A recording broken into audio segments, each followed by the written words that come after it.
Live from downtown Vancouver at the Vancouver Film School campus, it's time for EP Live.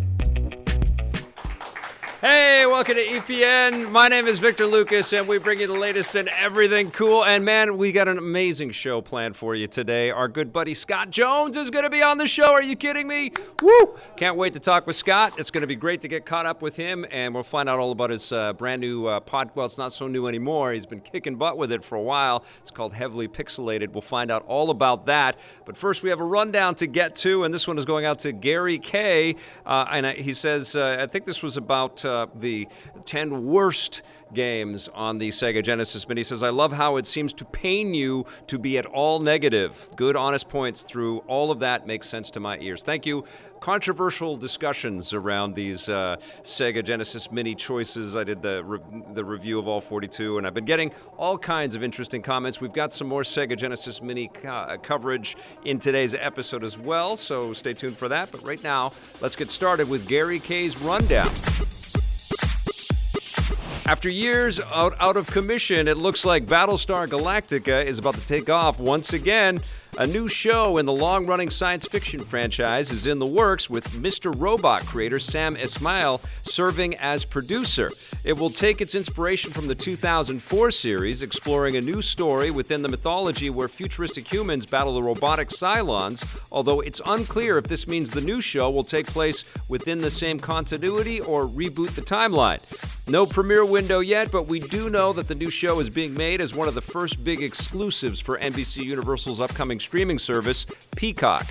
That goes online next year. I'm incredibly excited about this. I'm a fan of Mr. Robot. It started to kind of peter out a little bit towards the last few episodes that I've seen, but I really, really loved the premiere season. It's incredibly intelligent.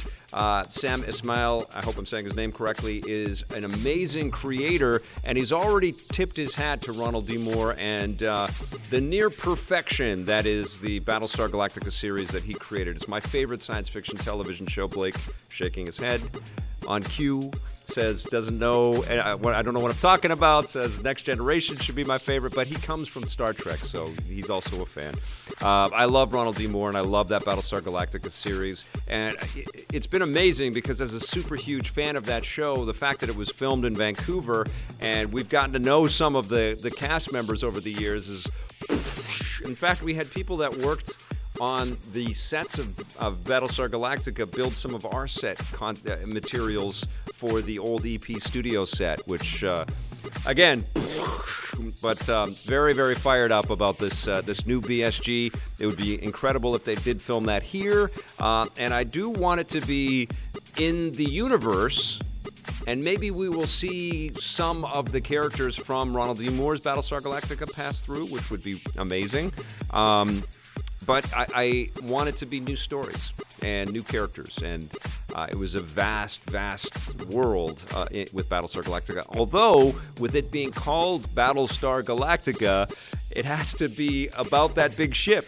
And so I don't know how they're going to keep it within the universe, not use the Ronald D. Moore stuff, and not trample over what was already done. And if you have never seen BSG, this is your homework. You've got to go and get the Blu-ray somehow, or download it, or watch it on Peacock. It's a great name. It's easy for us to remember that one. You're going to be in heaven. Give yourself a little bit of time to sink into that show. It's amazing. All right, now classic games are all the rage these days, and it looks like a few more are being dug up. Bandai Namco appears to be reviving 3 of their classic franchises, Splatterhouse, Klonoa, and Mr. Driller. The publisher has filed trademarks for all 3 under their new Encore brand, which they've already used to revive another series, Katamari. That was a great revival, by the way. This indicates that remakes or entirely new entries in those franchises are coming to modern systems, with the exception of a few re-releases. Splatterhouse, Klonoa, and Mr. Driller have all been dormant for years. This is incredible what we're experiencing in video games right now with the Super Nintendo games on Switch, the Super Nintendo Mini, the Sega Genesis Mini, Neo Geo Mini, the TurboGrafx thing that's coming. it's clear that gamers have found an open doorway to re-experience a lot of these classic games. I've always been a huge proponent of it, but I think it also speaks to a couple things. It's very hard to consistently deliver AAA experiences throughout a calendar year. These games are incredibly expensive, and the publishers know that, and they're dealing with that. And so, and also there's all of this microtransaction burnout and loot box burnout that's out there. A lot of people are pissed off about the different ways that game companies are trying to, find ways to make money. A lot of mobile experiences have fallen a little bit flat after that initial sort of hook that they give to a lot of people. They get kind of. What I found with a lot of mobile stuff is people will get addicted to something and then they get pissed off that they are addicted to something. And I don't think people should feel pissed off about playing video games. So I think this has opened the door, as I have been discovering, and in fact, I'll talk to Scott a little bit about this, but back in 2015, when Scott and Marissa and I were hosting the show together, I said, we've got to start reviewing cartridges again, because I feel like they're going to get big again. It feels like we're making moves back in that direction. And, companies are re-releasing classic systems and classic games for a reason.